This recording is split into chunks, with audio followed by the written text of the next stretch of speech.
Hola, ¿qué tal? En esta ocasión vamos a hablar sobre el tema de espermatogénesis. Este tema es importante para entender cómo es que vamos a tener esa maduración para poder obtener un espermatozoide, el cual pueda tener la capacidad de dar su núcleo para un óvulo y así obtener la fecundación. Entonces, antes de dar, bueno, de empezar propiamente con el tema, pues vamos a definirlo. En este caso, ¿qué es la espermatogénesis? Bueno, ya lo mencioné. Es un proceso donde las espermatogonias se van a diferenciar para transformarse en espermatozoides. Las espermatogonias, si recordamos bien, son las células germinales primordiales, que son las que van llegando a la gónada en un embrión. Pero bueno, ahorita lo definimos bien todo. La espermatogénesis como tal va a tener dos procesos, o sea, se divide en dos. En una cosa, en lo que viene siendo la espermatocitogénesis, que básicamente esto me da a entender, o más bien se refiere a que va a ser la etapa donde se abarcan todos los procesos meióticos, o sea, desde una espermatogonia hasta formar una espermátide. Y el otro proceso que va a tener la espermatogénesis son la espermiogénesis. En este caso nos habla de una maduración. ¿Por qué? Porque como tal las espermátides no están aptas todavía, entonces vamos a madurar a estas espermátides para que obtenga yo unos espermatozoides maduros. En esta etapa no va a haber división meiótica, pero aquí sí, en la espermatocitogénesis hay división meiótica y en la espermiogénesis no hay. Bueno, entonces vamos a empezar de esta manera. Yo tengo un testículo. Aquí tengo mi epidídimo, mi conducto deferente, etcétera. Supongamos le voy a hacer un corte sagital y le voy a hacer un zoom para ver las estructuras.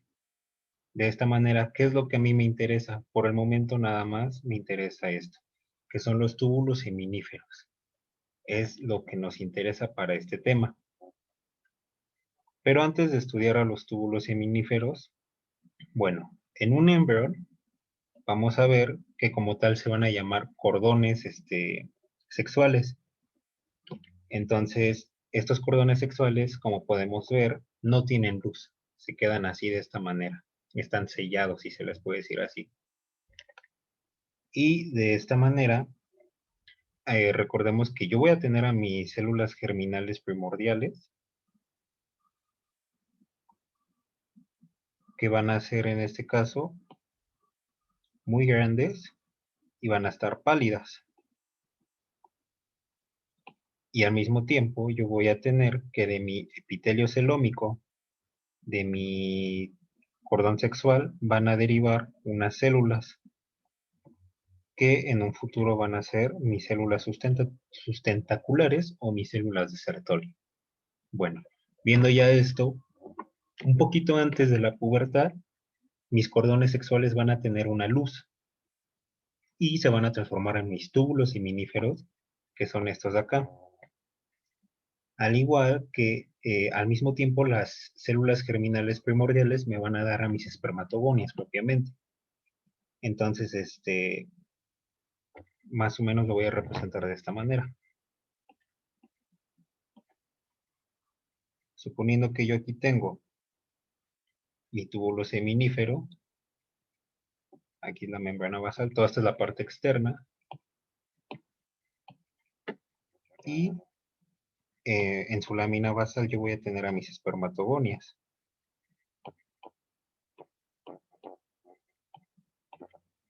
que en este caso sí les voy a poner un color para tratar de diferenciar, ¿no? Lo que viene siendo la parte externa con la parte embriológica con la parte de uno ya maduro, de un adulto.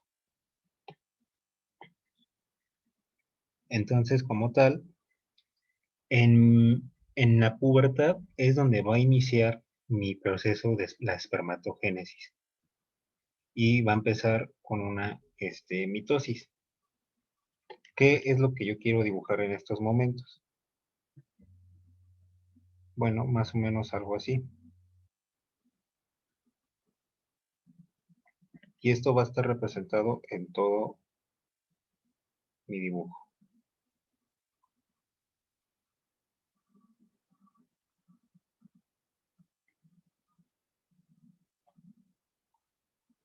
Como podemos darnos cuenta, son mis células de Sertoli. Y estas células de Sertoli también ya vimos o estamos viendo en este momento con mi dibujo, que espero que se entienda porque creo que está quedando un poco feo. Bueno, podemos ver en el center que hay una luz, que es lo que diferencia de un cordón sexual, que el cordón sexual no tiene luz, pero podemos ver que mi túbulo seminífero tiene una luz.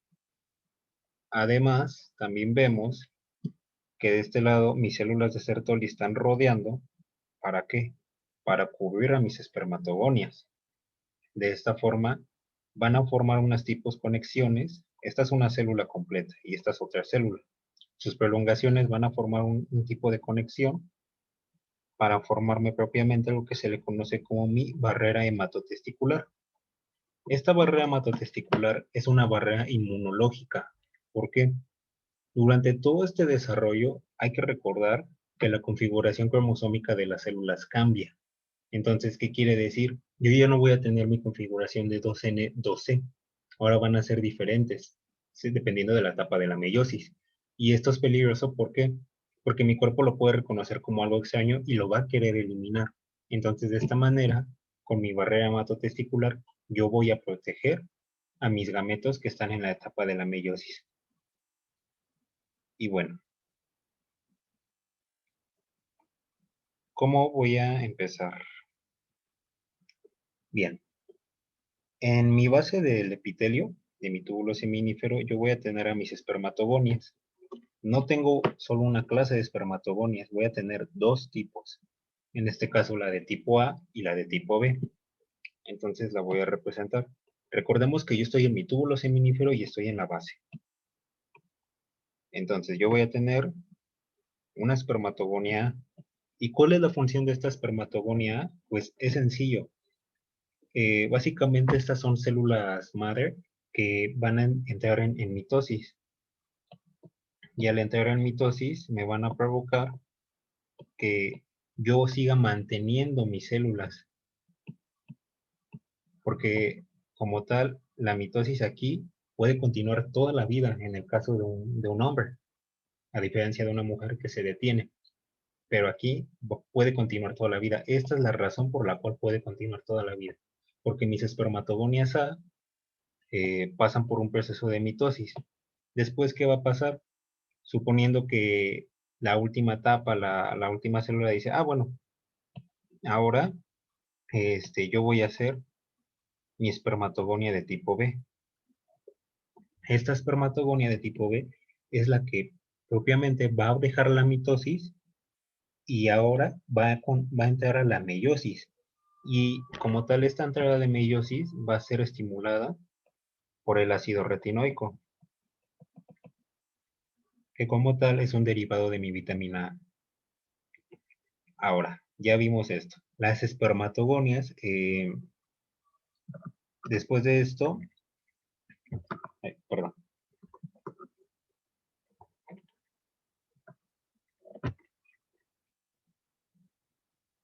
ok, ya, perdón.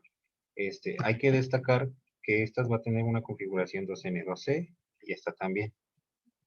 Tomemos en cuenta que si va a entrar en meiosis, yo voy a cambiar ya mi configuración cromosómica. Y como ya vimos en el video de meiosis, para empezar, yo necesito tener una configuración de 2N, 4C. De esta manera yo ya puedo empezar con mi meiosis.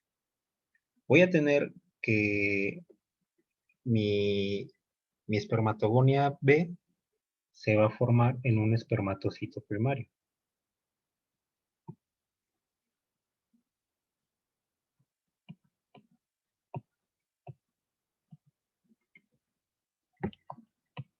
El cual lo voy a representar de esta manera. Y recordemos que mi espermatocito primario sigue teniendo esta configuración de 2N4C. Esto es sencillo hasta cierto punto. Bien, mis espermatocitos primarios van a terminar como tal al terminar la fase del ectoteno, van a atravesar mi barrera hematotesticular, las que están formando aquí mis células de Sertoli. Suponiendo que esta fue mi espermatogonia B, tengo un espermatocito primario aquí, atraviesan mi barrera hematotesticular para irse colocando más hacia la luz de mi túbulo seminífero. De esta forma, yo voy a tener que antes de eso todavía va a quedarse un poquito detenido aquí. En la fase, va a tener como una profase en meiosis 1 que se va a extender un poco. Se dice que se va a quedar de 22 a 24 días ahí. ¿Por qué? Porque en este periodo las células van a tener la capacidad de producir unas moléculas que me van a ayudar al desarrollo en caso de que en las siguientes fases todo sea más rápido, como que se prepara para el golpe que va a recibir. En este caso se dice que produce unos ARN mensajeros que van a estar, ¿cómo se dice? Que me van a ayudar a formar unas proteínas que se les conocen como protaminas. ¿Y estas por qué son importantes? Bueno, destacan porque si recordamos el video de bases moleculares, yo tengo a mis histonas. Mis histonas son las que me van a ayudar a compactar mi ADN. En este caso, yo sí sustituyo a mis histonas y voy a ocupar mis protaminas. ¿Para qué? Para poder compactar ese ADN. Tomemos en cuenta que solo es una preparación. Todavía no lo voy a compactar porque yo sigo en mi etapa de meiosis. Si yo no termino esta etapa, no voy a poder, ¿cómo se dice? Tener un gameto que sea lo suficientemente maduro para poder dar la fecundación.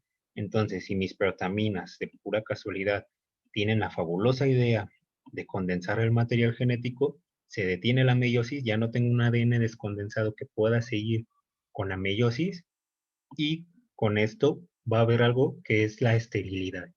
Podría ser una causa de por qué el varón no puede obtener la fecundación. Puede ser, no es como tal eh, la razón principal por la que haya esterilidad. Bueno, si termina la meiosis 1, ¿qué pasa? Pues al terminar la meiosis 1, voy a formar obviamente dos células. En este caso, yo voy a formar mi espermatocito secundario. Supongamos que está bien hecho, ¿no? Tomemos en cuenta otra característica, que van a estar conectados por puentes citoplasmáticos. Esto me va a ayudar a que estén bien organizados y no haya como tal un desorden, porque como tal no termina la diacinesis. Y bien, ¿cuál va a ser la configuración cromosómica de mis espermatocitos secundarios? 1N2C, respectivamente, cada uno, 1N2C. Y bueno, al entrar rápido en meiosis, esta etapa va a ser muy rápida, no se va a detener como en mi espermatocito primario que todavía se dio el tiempo de andar produciendo ARN mensajero y un montón de cosas. No. Aquí en este caso, cada espermatocito secundario me va a producir dos espermatides, que como tal, mis espermatides ya van a ser mis gametos haploides, pero como ya mencioné, van a ser inmaduros y al igual van a estar conectados por puentes citoplasmáticos. Entonces, cada espermatocito secundario me va a dar dos espermátides, que son estas de aquí. Y obviamente, cada una de ellas va a tener una configuración cromosómica de 1N1C. Estos puentes citoplasmáticos puede darse incluso hasta con 100 espermátides. Recordemos que como tal, todavía no queda completa la fase de la citocinesis. Entonces, bueno, esto es como tal mi parte de la espermatocitogénesis, las fases de la meiosis que estaba hablando. Comentemos un poco más sobre mis células de Sertoli. Vimos que, como tal, las prolongaciones de mis células de Sertoli van a estar completamente unidas, van a estar estrechas para impedir que mi cuerpo lo reconozca como algo desconocido. Y de esta manera, yo voy a tener a mi barrera hematotesticular. ¿Qué pasa si de pura casualidad esta barrera falla? Puede haber una esterilidad autoinmunitaria. Si yo no tengo como tal a esta barrera, van a poder pasar ya sea mis células inmunes, las destruyen, y como tal yo ya no voy a tener a mis células haploides, yo ya no voy a poder tener todas esas células que me van a ayudar a poder dar la fecundación.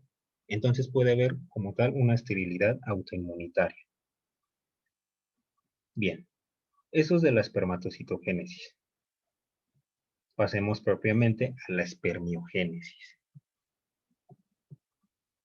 La espermiogénesis ya es la maduración de mi espermátide a un espermatozoide maduro, porque recordemos que ya es una célula haploide que puede donar su material genético, esta célula, a un óvulo, pero todavía le necesita más cosas para poder madurar. Entonces, suponiendo que esta es una espermátide, la dibujo un poco más grande, pero recordemos que son pequeñitas. ¿Qué va a pasar? Se reduce el núcleo. Entonces, el núcleo se va a condensar. Ahora sí, ¿quién va a actuar? Mis protaminas que yo creé en mi periodo de pausa, en mi espermatocito primario. Yo voy a tener que mis protaminas ahora sí van a condensar como tal mi núcleo. Y yo ya tengo un núcleo condensado. Esto es como la primera parte. Vamos empezando. Bueno, con todo este cambio, también se va a reorganizar mi citoplasma. De esta forma, mi citoplasma, ¿qué va a hacer? Como que se va a alejar de mi núcleo para que quede más o menos de esta forma. Entonces mi núcleo lo tengo aquí y al mismo tiempo yo tengo que mi citoplasma se está alejando. Y al mismo tiempo que va a haber, una condensación de mi aparato de Golgi, porque recordemos que sigue siendo una célula que todavía tiene como tal sus organelos. Mi aparato de Golgi se va a condensar para formar una estructura que se le conoce como el acrosoma. Esta acrosoma es importante, ¿por qué? Porque va a tener enzimas que van a ser indispensables para el momento de la fecundación. Entonces, cuando veamos fecundación, yo voy a ver como tal cuál va a ser la función del acrosoma. Solo recordemos que es importante y que viene del aparato de Golgi. Bien, ¿qué más va a pasar? Pues, en el extremo opuesto de mi núcleo, yo tengo mi región centriolar, que básicamente la voy a dibujar de esta manera. Ahorita pongo el dibujo. Así. Mi región centriolar es este puntito de acá que acabo de poner.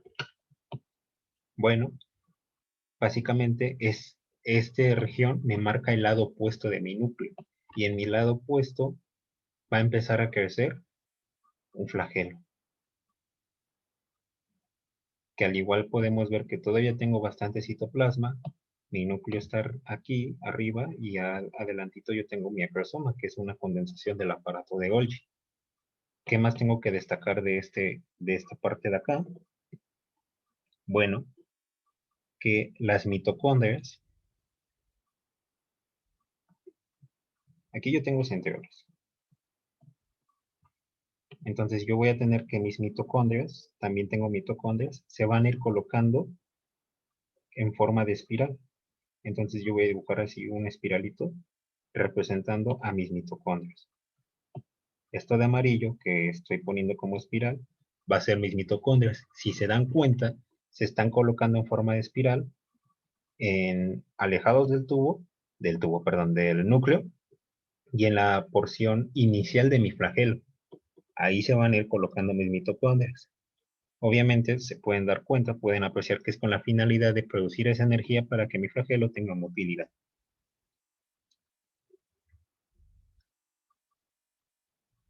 Y bien, viendo qué más sucede, pues en mi espermiogénesis, yo voy a querer quitar ahora mi citoplasma, que tengo demasiado, entonces no necesito tanto, porque yo necesito compactarlo un poco para que mis mitocondrias no estén dispersas por ahí, ya que si yo tengo mucho citoplasma, mis mitocondrias no van a estar fijas en una zona y al estar dispersas van a tener patologías y le va a costar un movimiento a mi espermatozoide. Y obviamente eso me va a impedir fecundar. Entonces yo voy a tener que, voy a perder el cuerpo residual. ¿Qué es el cuerpo residual? Bueno, veámoslo de esta forma.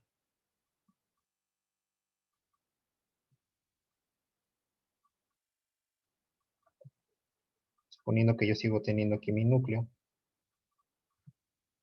tengo aquí mi acrosoma, que es mi condensación de mi aparato de Golgi, mi región centriolar, mis centriolos. Aquí, si se pueden dar cuenta, ya están siendo más compactados mis mitocondrias.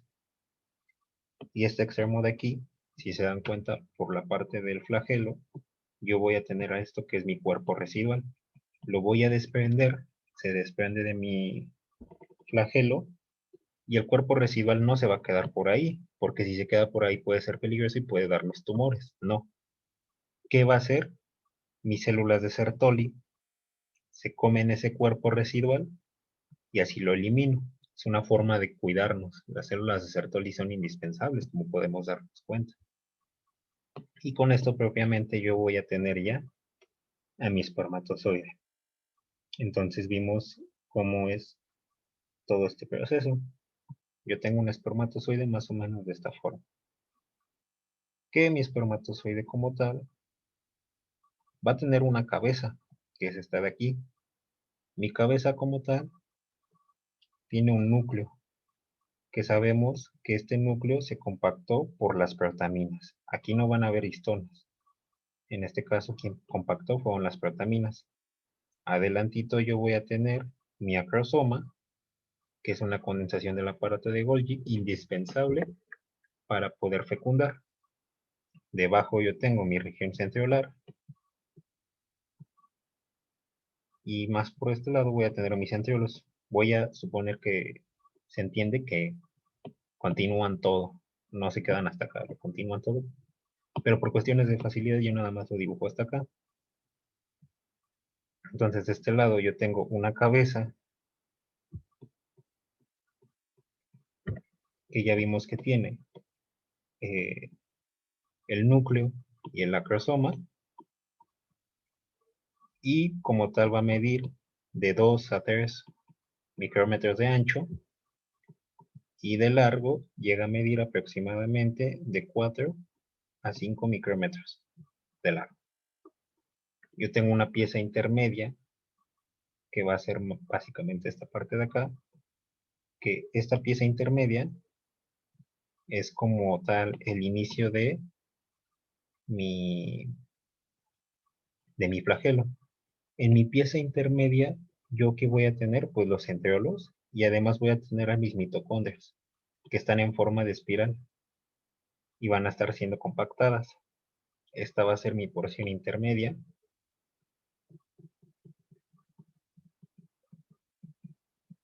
Y mi espermatozoide también va a tener un cuello.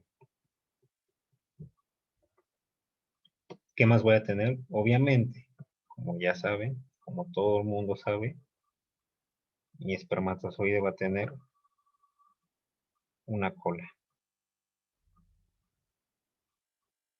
No está tan fea la cola, obviamente, pero soy pésimo para el dibujo, ¿no? Toda esta cola llega a medir aproximadamente 50 micrómetros de largo. Es un flagelo que ya es muy especializado. Y como tal, al día se llegan a producir aproximadamente 300 millones de estos campeones, que son los espermatozoides. Entonces aquí yo tengo mi espermatocitogénesis, que es una parte de la espermatogénesis, Y aquí yo tengo la espermiogénesis, que es otra parte de mi espermatogénesis. Bien, supongo, yo quiero creer que está la duda, ¿no? Y bueno, si mi barrera hematotesticular está protegiendo, ¿cómo es que pueden ir pasando? Porque recordemos que mis espermátides van a estar acá, van a estar pegaditas en mis células de Sertoli. Los espermatozoides también están acá pegaditos. ¿Cómo rayos le hago yo para que vayan pasando mis células de Sertoli? ¿Qué es lo que sucede? Bueno, hagamos otro dibujo. Suponiendo que esta es mi lámina basal de mi, de mi túbulo seminífero, y aquí yo voy a dibujar a mis células de Sertoli.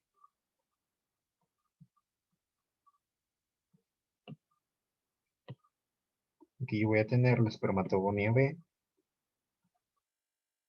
Hasta arriba recordemos que yo tengo un espermatocito primario, del cual surgen dos espermatocitos secundarios. No olvidemos que todos están conectados por puentes citoplasmáticos.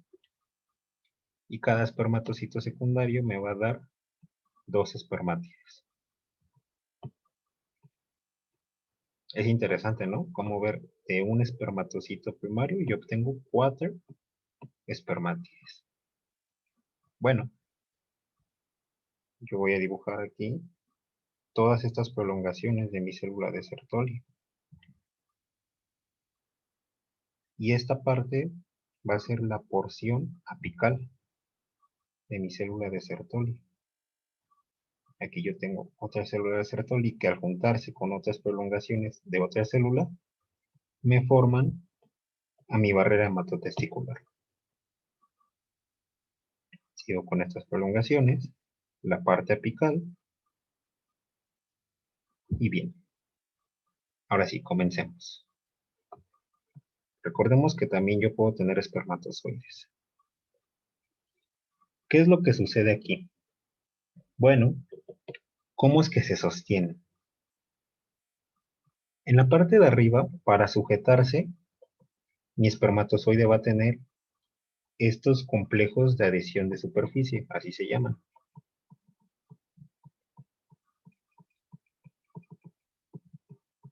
En la parte de mi barrera hematotesticular, yo voy a tener como tal otros complejos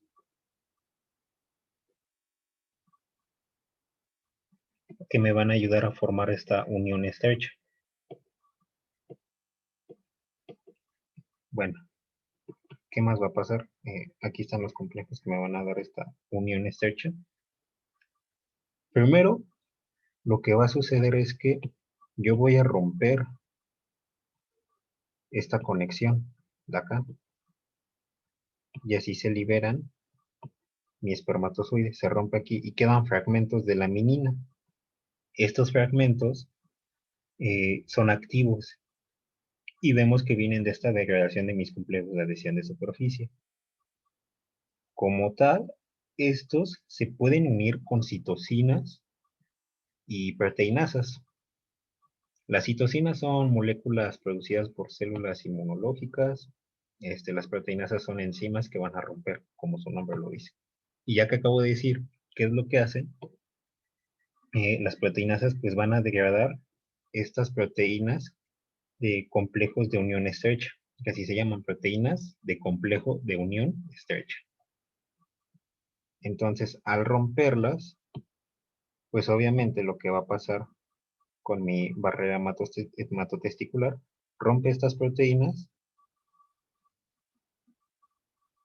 y va a separar estas prolongaciones de mi barrera hematotesticular, dando que, como tal, le da un paso a mi célula para que sí ya pueda pasar a mi espermatocito primario. También lo va a hacer de este lado, hace un paso y así pueden llegar a pasar. Voy a dibujar. Rompe Esto no lo quería romper. Rompe aquí y dejan estos espacios. Entonces ya no tengo estos complejos de unión estrecha de mi barrera hematotesticular y podemos ver que la parte apical de mi espermatocito primario queda abierta y así puede pasar a los espermatocitos secundarios. Bueno, ya tengo esto. Ahora, esto no se puede quedar así porque ya vimos que si yo no tengo barrera hematotesticular, pues básicamente puedo tener una esterilidad autoinmune. Entonces, ¿qué pasa? En todo mi túbulo seminífero yo tengo una alta cantidad de testosterona.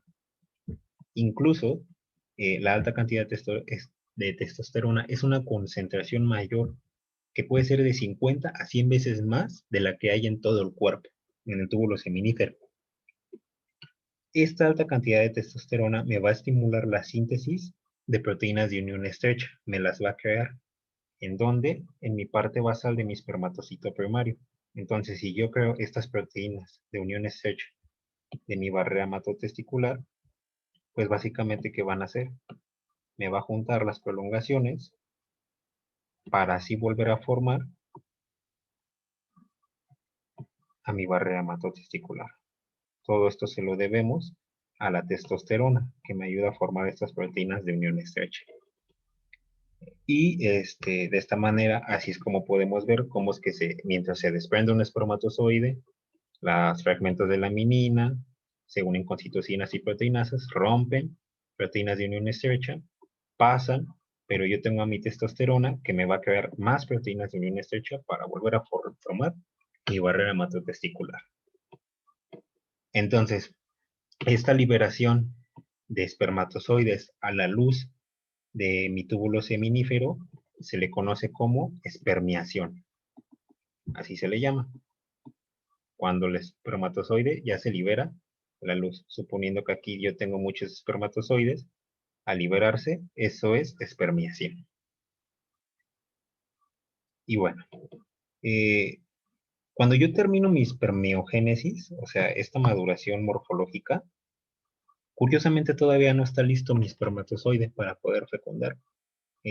Solo son maduros a nivel morfológico, pero le falta el nivel bioquímico. Todavía no son capaces ni de moverse, ni de fecundar. Este proceso de mi cambio bioquímico se va a dar en el epidídimo. Ahí se llega a quedar aproximadamente de 12 a 21 días en el epidídimo, sobre todo en la cabeza, para tener esa maduración bioquímica. Ahora, pasemos a hablar un poco de las patologías que puede llegar a haber en dado caso de que algo saliera mal con mis espermatozoides.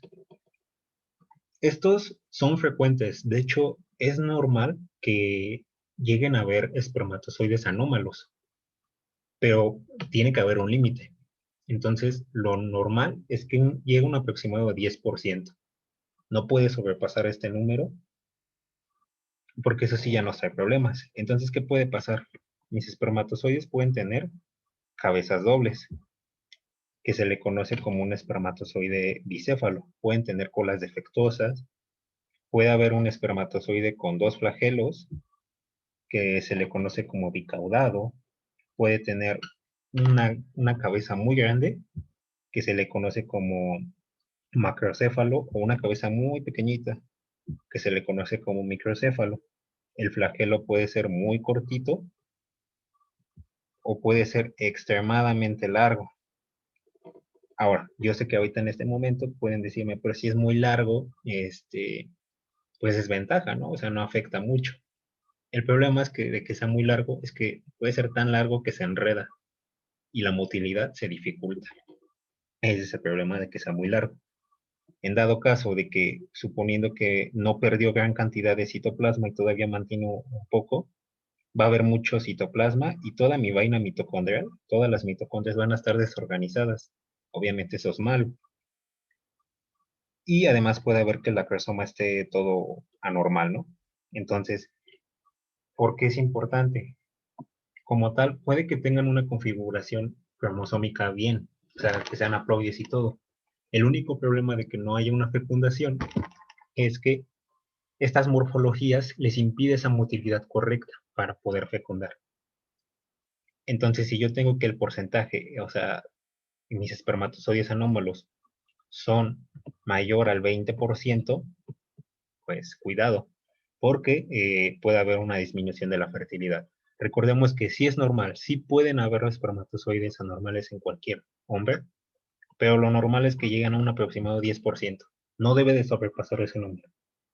Entonces, pues los que están anormales morfológicamente no pueden atravesar mi conducto, el moco cervical o sea, el moco del conducto cervical, perdón. Y se ha demostrado muchas veces que con radiografías, con unas reacciones alérgicas que sean muy graves, eh, con antigentes antiespermatogénicos, aumenta este porcentaje de espermatozoides anómalos. Y lo común es que lleguen a haber más de 100 millones de espermatozoides por mililitro. Obviamente el número puede variar, entonces lo normal es que haya un rango de 20 a 50 millones por mililitro para que esto se considere fértil. Si yo tengo espermatozoides que son menores a 10 millones, esto ya no puede dar ya no hay fertilidad. Y si le añaden que estos 10 millones, estos pocos 10 millones que hay, más del 20% son anómalos, imposible, va a ser infértil la persona. Entonces, otra cosa que también hay que destacar es que para que haya fertilidad, tiene que tener una motilidad de el 50%, o sea, de todos mis espermatozoides, el 50% tiene que seguir tiene que seguir con su motilidad en las primeras 2 horas. Pero si suponiendo que menos de 2 horas, o sea, pasan 2 horas y nada más el 20% sigue con motilidad, eso obviamente nos puede dar infertilidad. Y también hay que destacar que a las 24 horas todavía tienen que haber algunos espermatozoides que puedan tener motilidad para que se dé este proceso, para que no haya infertilidad. Bueno, ¿cuáles son las patologías que llegan a haber? Podemos tener una que se le llama azoospermia. ¿Qué es la azoospermia? La azoospermia es una ausencia de espermatozoides. No se diagnostica desde la primera vez. Supongamos que yo hago una espermatobioscopía, hago una y, oh sorpresa, no veo espermatozoides. ¿Qué se debe de hacer? En 2 meses se debe de hacer otra espermatobioscopía. Y si en esa otra espermatobioscopía todavía no hay espermatozoides, este, pues eso ya es malo. Significa que hay azoospermia, ausencia de espermatozoides. ¿Cuáles son las posibles causas? Pues puede ser por anorquia bilateral, que es una ausencia de los testículos de los dos, criptorquidia bilateral, puede haber una atercia bilateral de los conductos genitales, puede ser por radiaciones, por alguna infección viral, fármacos, drogas, algún producto químico, quimioterapia, un trastorno cromosómico o como el síndrome de Klinefelter o uno genético como el síndrome de feminización testicular.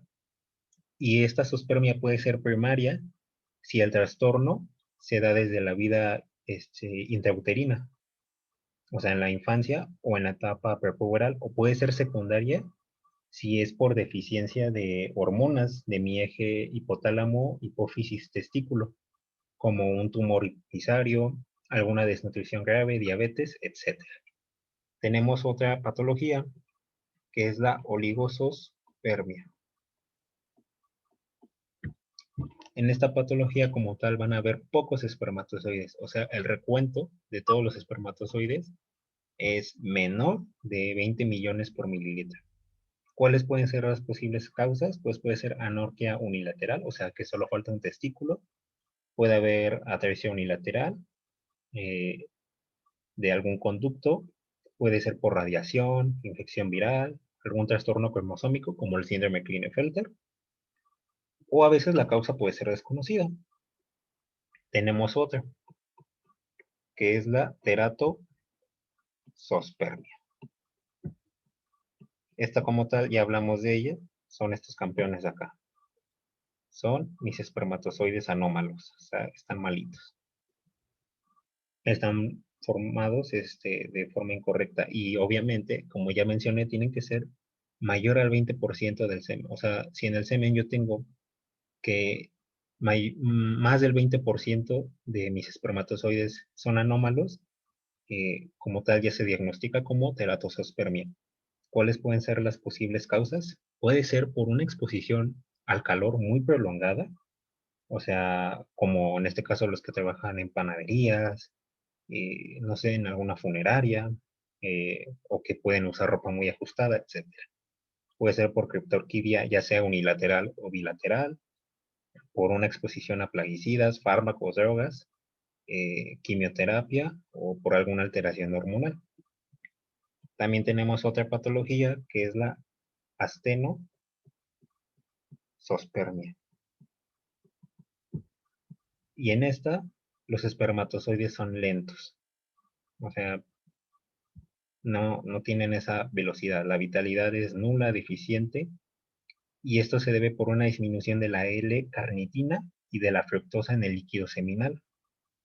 Me va a limitar mi fecundación.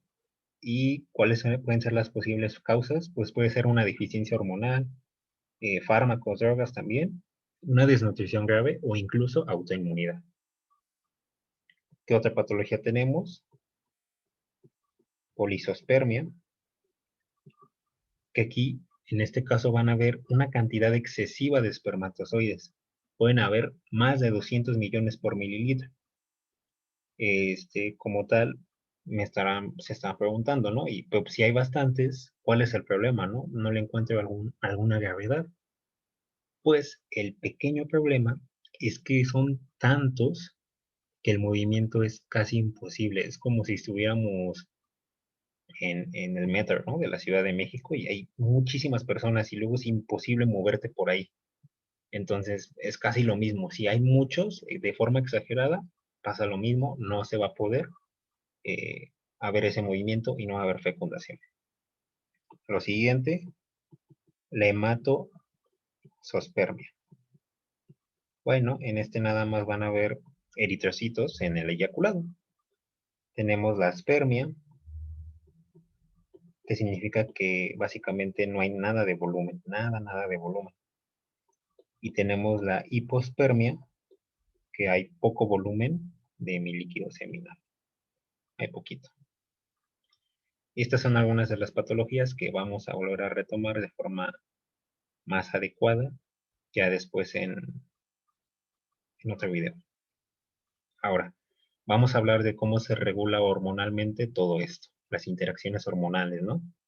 Y para esto, obviamente yo voy a tomar aquí mis túbulos seminíferos, que recordemos que cada túbulo está enredado, o sea, es un solo túbulo, pero están enredados.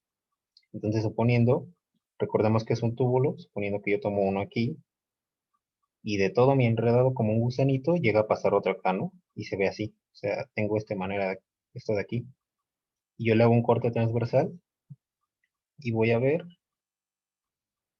más o menos esto.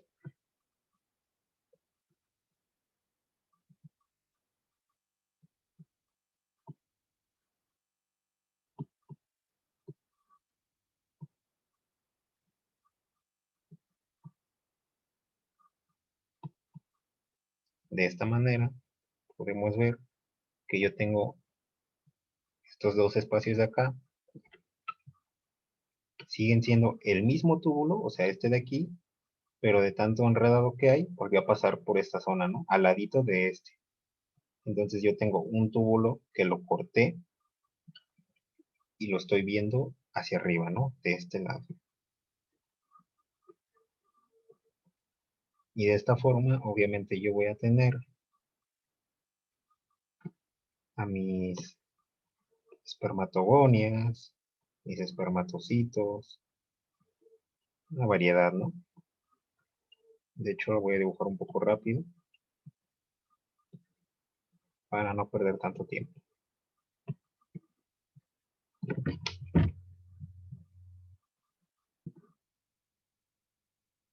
Entonces ya tengo mis túbulos seminíferos. Ahora, al lado de cada túbulo seminífero, en la parte intersticial, yo voy a tener estas células que se les llama células de Leydig. Si se dan cuenta entonces, en esa parte yo tengo todo mi túbulo seminífero.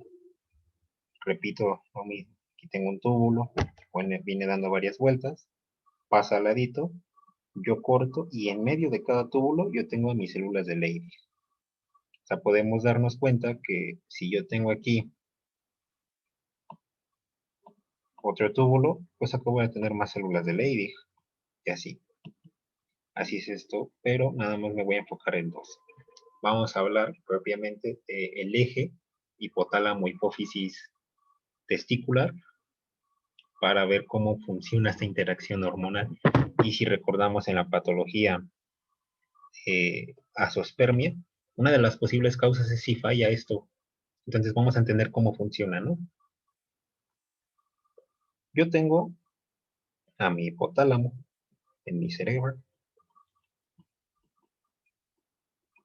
Y obviamente mi hipotálamo va a secretar hormonas. ¿Cuál es una de ellas que es muy importante? Pues mi hipotálamo va a secretar la GnRH. Entonces, esta GnRH me va a estimular a mi hipófisis anterior. Entonces aquí yo voy a tener a mi hipófisis, que mi hipófisis la voy a dividir en una adenohipófisis, perdón, en una neurohipófisis, que es mi hipófisis posterior, y en una adenohipófisis, que es mi hipófisis anterior. Bien, mi GnRH, que es mi hormona liberadora de gonadotropinas, llega a mi adenohipófisis, o sea, mi hipófisis anterior. Y esto me va a provocar que secrete dos hormonas. En este caso voy a secretar la FSH, que es la hormona folículo estimulante, y la LH, la hormona luteinizante. Ahora estas hormonas van a viajar por toda la sangre y van a llegar hasta el testículo. Bien, mi hormona luteinizante se va a unir o va a llegar y va a actuar en mis células de Leydig. ¿Cómo es que actúa? Pues bueno, mis células de Leydig, cada una llega a tener aproximadamente 20.000 receptores de LH. O sea, suponiendo que yo dibujo aquí un receptor, este es un dibujo de un receptor mío, según yo. Suponiendo que este es un receptor de LH, aquí llega mi hormona LH y va a actuar en mi célula de Leydig. Obviamente tengo un montón de estos receptores, no solo uno. Entonces, mis células de Leydig, como tal, van a tener un montón de cascadas, un montón de cositas, pero el punto, lo que quiero destacar, es que van a sintetizar una hormona conocida por todos, la testosterona.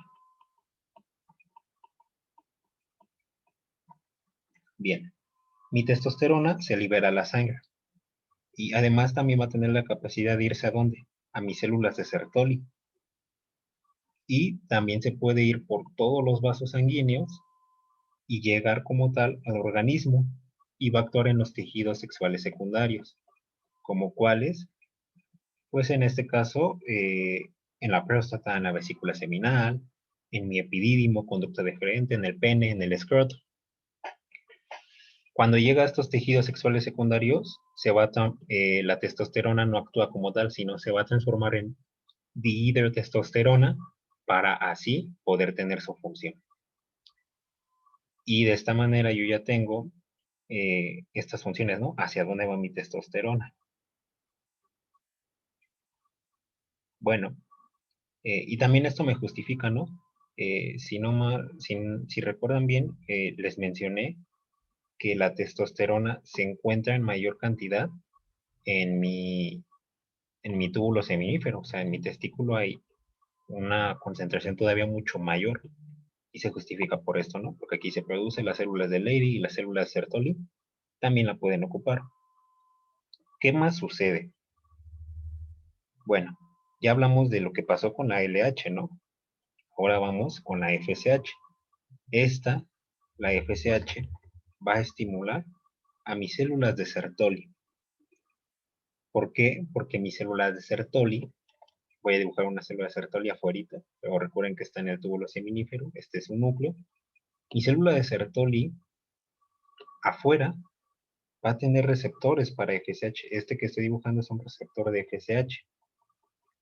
Entonces llega mi molécula de FSH, se le une y así va a poder actuar. Y además tiene, como tal, mi célula de Sertoli tiene otros receptores, que estos receptores no están en la membrana plasmática, están en el citoplasma. Y estos receptores son receptores para la testosterona.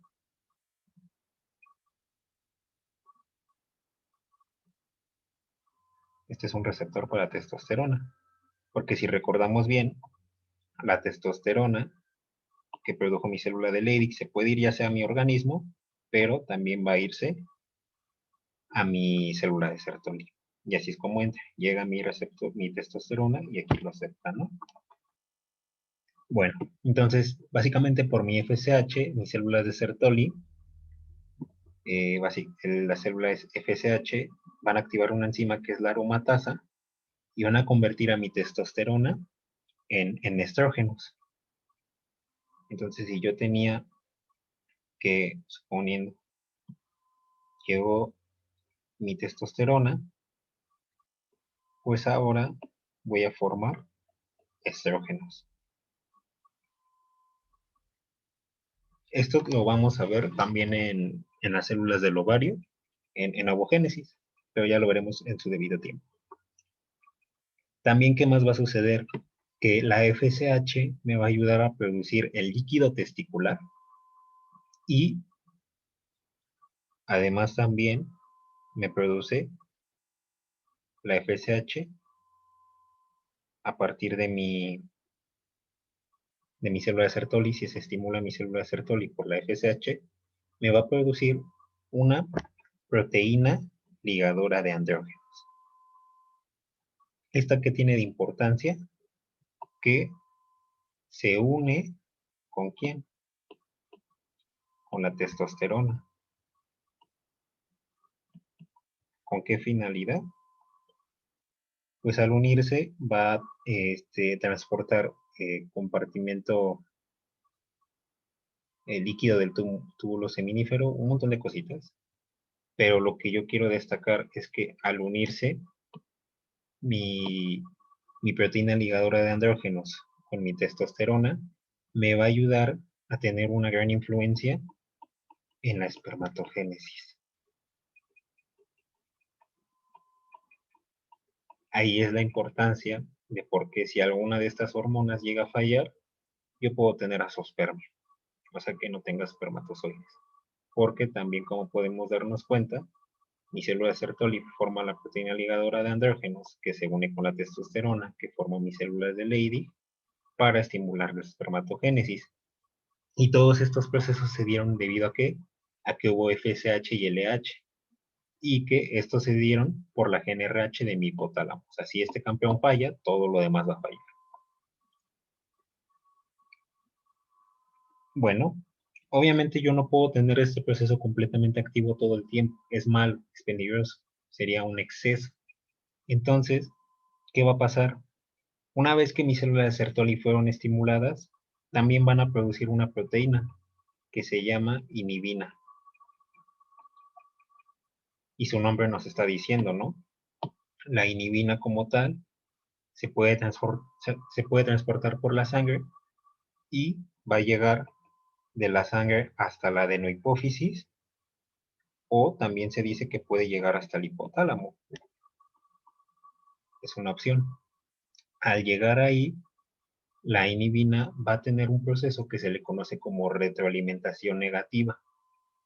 También puede estar aquí en el hipotálamo.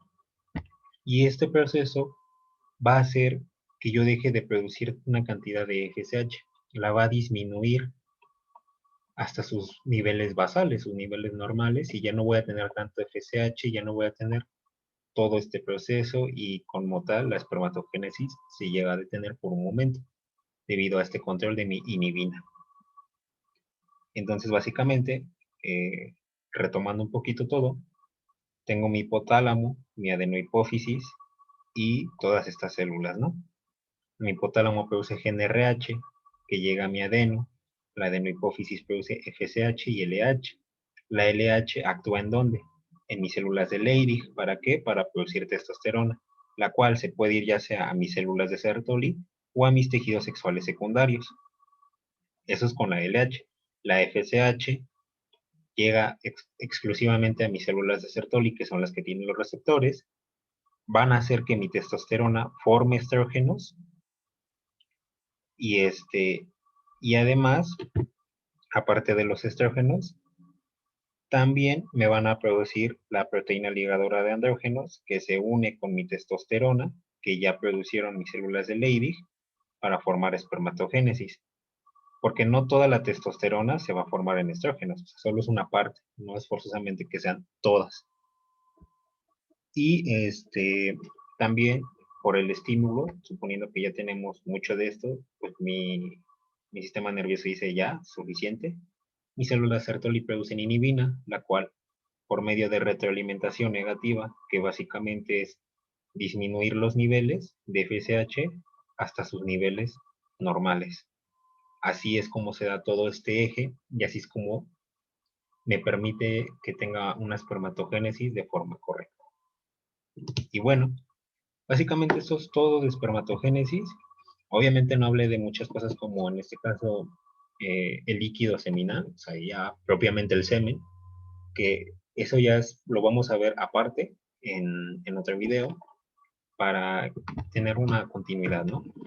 Hasta ahorita lo que hay que destacar, lo que hay que, pues sí, destacar, resaltar todo eso, es que mi espermatogénesis se divide en una espermatocitogénesis, que es toda la maduración meiótica de tener una célula de 2N2C a tener una célula ploide de 1N1C, 1C, perdón. Y obviamente esto no es maduro. Voy a pasar por mi espermiogénesis para que mi célula ploide mantenga ese nivel, esa configuración cromosómica, siga siendo 1N1C, pero va a tener un cambio morfológico.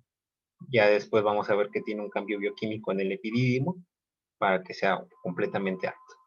También vimos cómo se rompe la barrera hematotesticular para que puedan ir llegando hasta la luz del túbulo.